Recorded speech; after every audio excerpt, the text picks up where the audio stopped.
Mesdames et messieurs, quand on nous demande de résoudre une équation dans n, c'est-à-dire les solutions de cette équation doivent être des nombres entiers naturels, des nombres que vous et moi utilisons depuis l'enfance pour compter les objets. Alors, ce ne sont pas des nombres qui s'écrivent avec un signe moins, ni sous forme de fraction, ni avec un radical, ni avec une virgule.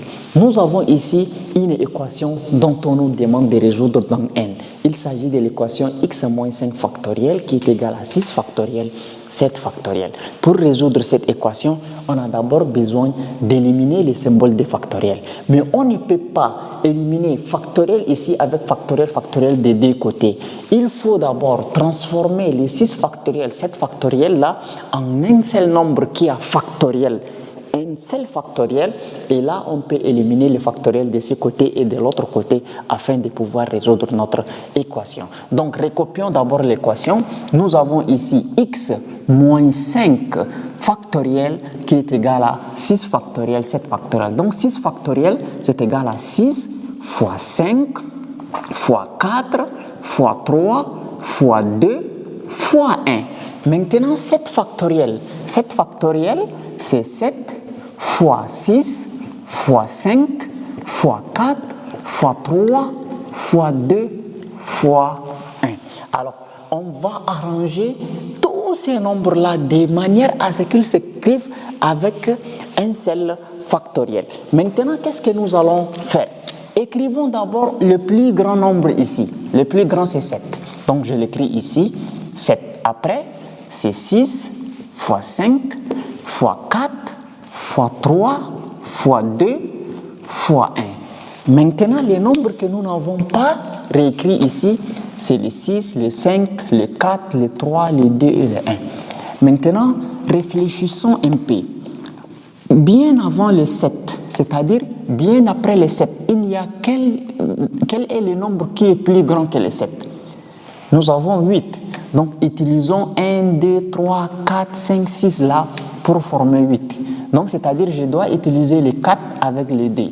4 fois 2, ça fait 8. N'est-ce pas? Donc, ici, je vais écrire 8 fois 7 fois 6 fois 5 fois 4 fois 3 fois 2. Maintenant, le nombre plus grand que 8, c'est 9. On a déjà ici utilisé les 2. On a déjà utilisé les 4. Maintenant, pour former 9, on doit utiliser les 6 et les 3. C'est-à-dire le 6 est égal à 3 fois 2. Et le 3 qui est là, donc fois 3. Donc c'est-à-dire que là, dans le 6, il y a 3 et on a un autre 3 qui est ici. 3 fois 3, ça va donner 9. Donc ça nous donne 9 ici. N'est-ce pas? Mais rappelez-vous qu'il reste encore 2. N'est-ce pas? Donc ici, je vais éliminer les 3 avec les 6. Donc qu'est-ce qui reste?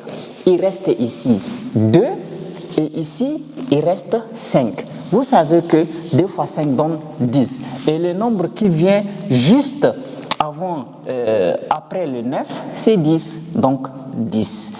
Donc 5 fois 2 fois 1, ça nous donne 10. Et vous constatez qu'ici, nous avons obtenu 10 fois 9 fois 8 fois 7 fois 6 fois 5 fois 4 fois 3 fois 2 fois 1. Maintenant, tout ça, ça nous donne factoriel 10. Donc ici, on va dire que c'est égal à factoriel 10, qui est égal à x moins 5 factoriel.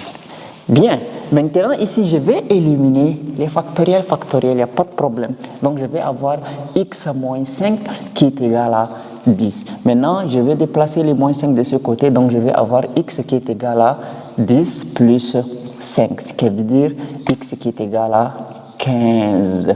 Donc la solution à notre équation là, c'est S des solutions qui nous donne 15.